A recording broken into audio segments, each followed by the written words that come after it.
They just made it more expensive to be poor. No, they didn't, Brian, and this will no doubt be one of your home run takes. And I'm guessing that the hundreds of thousands of people that watched your video also have no idea what they're talking about, like you. But overdraft fees, when you go to the bank and you swipe your card for $10, but you only have 8 and it still goes through, and they charge you $5 for that. Yeah, get rid of that $5 limit. They just voted 52 to 48 to make that the rule. First of all, Brian, don't you think if you only have $8 in your account, you probably shouldn't be swiping it for 10?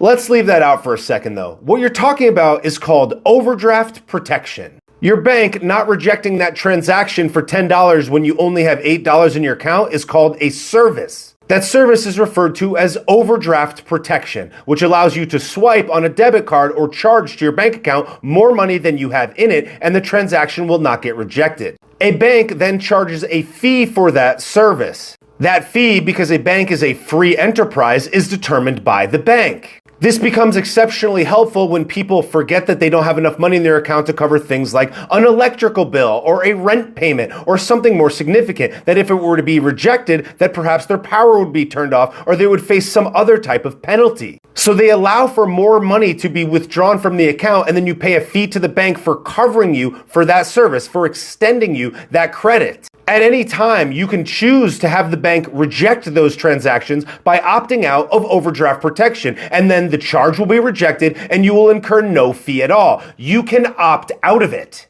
In addition to that, many banks have a variety of different services where it will automatically allow you to draw from a separate account, like a savings account, for example. So if you don't have enough in your checking, it'll pull from your savings for a much less significant fee. I'm gonna let you finish though, and then I'll keep going. You're overcharging poor people for being poor so that the next time they get money, they already start out in the negative.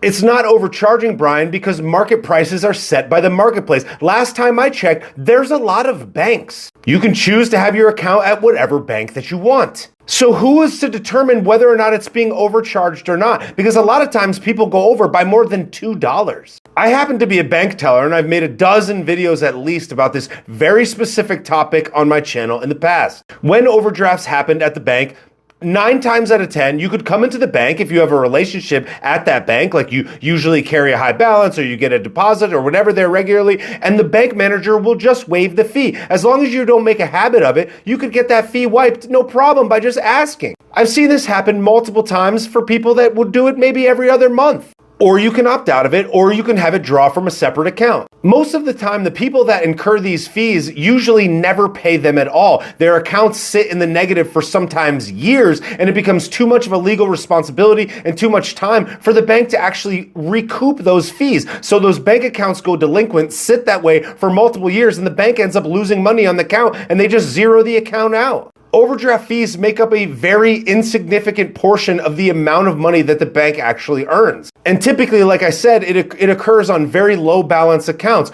Bank accounts that typically don't make the bank any money anyways. Banks primarily make money by loaning money and through mortgages. A consumer checking account that has a couple $100 in it is almost a net loss to the bank. When you factor in the customer service, the person that has to deal with them at the counter, etc., it's almost a zero balance. But they want to build a relationship with that person so that maybe they'll get a loan product, a line of credit, or a mortgage from that bank later. In the event that a bank could not charge an overdraft fee, all they would do is they would say, okay, if you don't have a minimum balance of $500, then you can't have an account here. Or they would do what they used to do, which is charge money for you to have a checking account. So if you have $50 or $10 in your account, well, you have to pay a monthly fee of $8, $10, or $15. So instead, they offer these free checking accounts, and all they ask is that you don't overdraw the account, and if you do, that you pay an overdraft fee. But again, you can opt out of it or ask for it to be refunded. The reason that specific amount, the $5 amount, got voted down and removed is because it was put in the last administration by Joe Biden.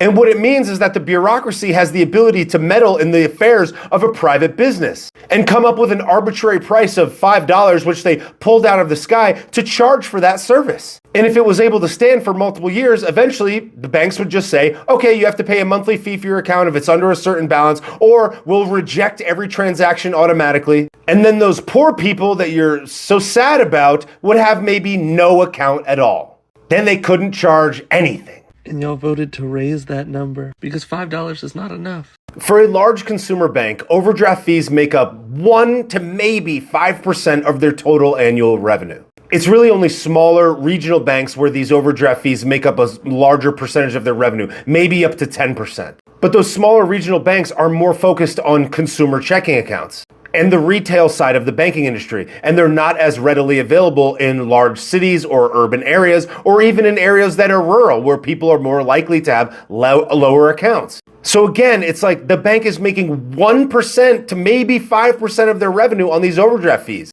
But that's the revenue.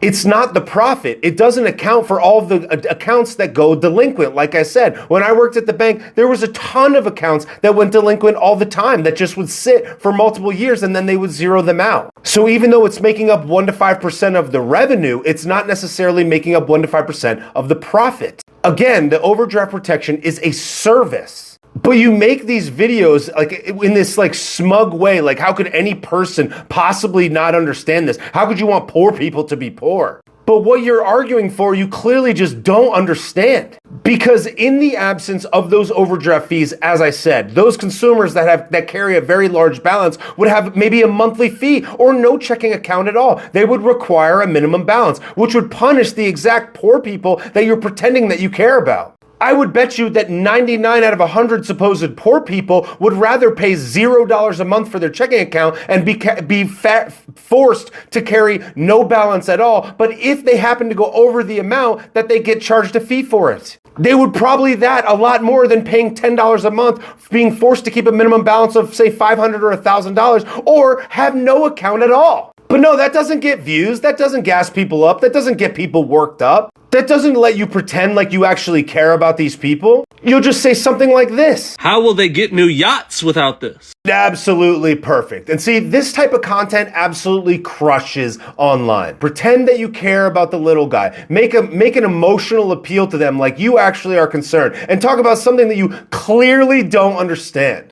And let's not at all factor in the ramifications of what it would be like on the other side of it. But will anything change? Absolutely not. Because saying, no, they're rich. No, how will they get their yachts? Appeals to the lowest common denominator of people that consume this type of content. People that don't understand and want to have their emotions satisfied. Primarily by blaming somebody else. Because what they don't understand about content like this is that someone like me is not shilling for the banks. Someone like me is actually protecting them by informing them of the different ways and benefits that service provides. Whereas the easier thing to do is to say, aren't those dang rich people so rich? How could they do this? I care about the poor people. The real people that care are the people that tell the truth and inform people about what actually is happening. Another swing and a miss.